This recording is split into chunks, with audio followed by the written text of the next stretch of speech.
Hello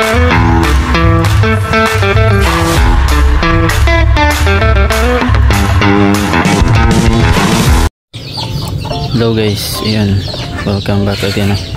So ngayon mag-update ulit tayo sa ating mga isda.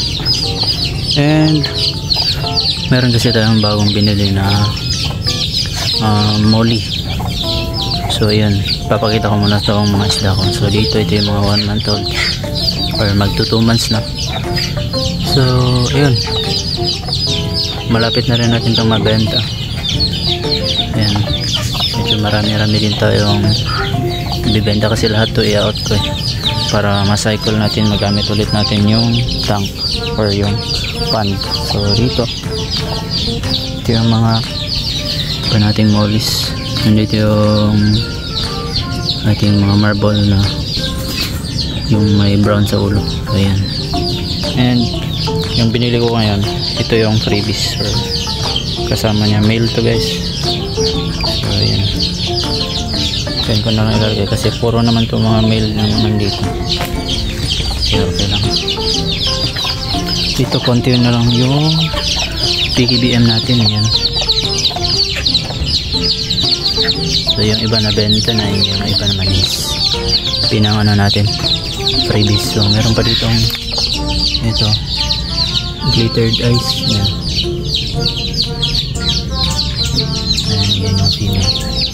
So yung iba natin is napa-freebies, yung iba naman is nabenta natin. So yun, hindi ko alam, hindi na, siguro mga 10 na lang sila dyan or hindi na po. Ito namang MSSBT natin, ito yung pang-out natin. Yung konti na lang din to. Yan, mas marami yung female kaysa sa male. Ito yung mga 3 weeks tsaka 4 weeks old, yung mga fry. And yung mga ano rin, Oscar saka ano, red tail. And nandyan din yung ating mga sharkies, yung angelfish natin. And yung trico natin guys, nandito. And ayan yung redhead natin na female.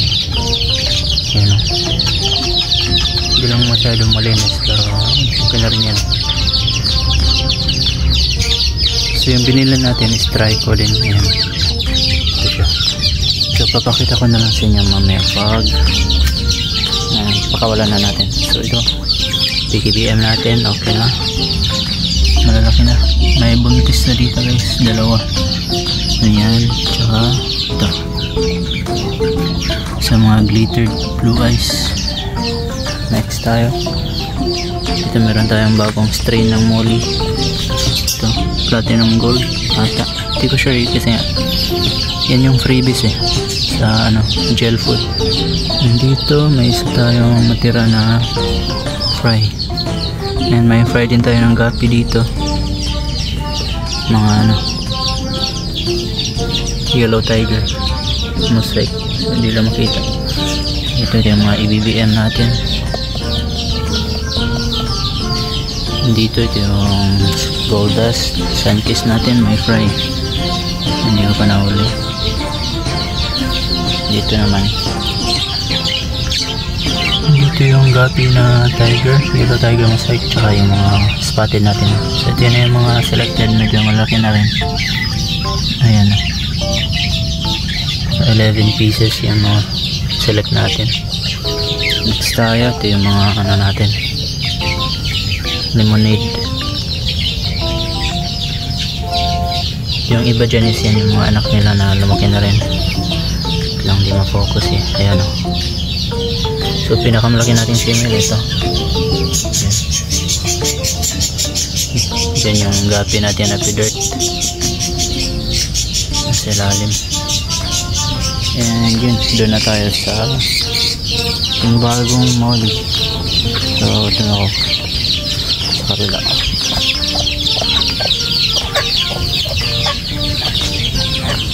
Ito pala guys is binilan natin kay Boss Israel. Yan, wait lang, di ma-focus.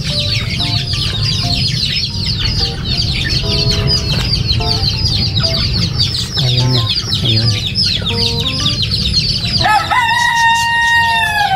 bata pa lang din to. Ano pa lang ito to? 5 months or 6 months. So ayan siya. And then after acclimation, papakita ko rin yan sa inyo dito. Kasi hindi ko muna siya ipasari dito sa mga female. Ito puro female to eh. Diyan na muna siya. May male din tayo dyan na red head. Ayan.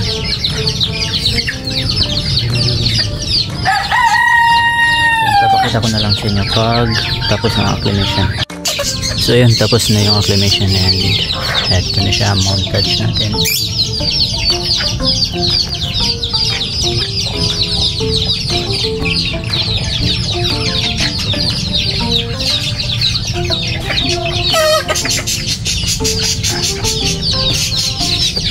So ngayon guys, di ko na siya i-breed kasi medyo stress pa siya yan, bata pa yan. So gagawin ko, doon ko muna yan ilalagay and gugroom natin. Ayan, gaya ng isa, ayan, maliit na yan, nasa tank. So gugroom natin siya.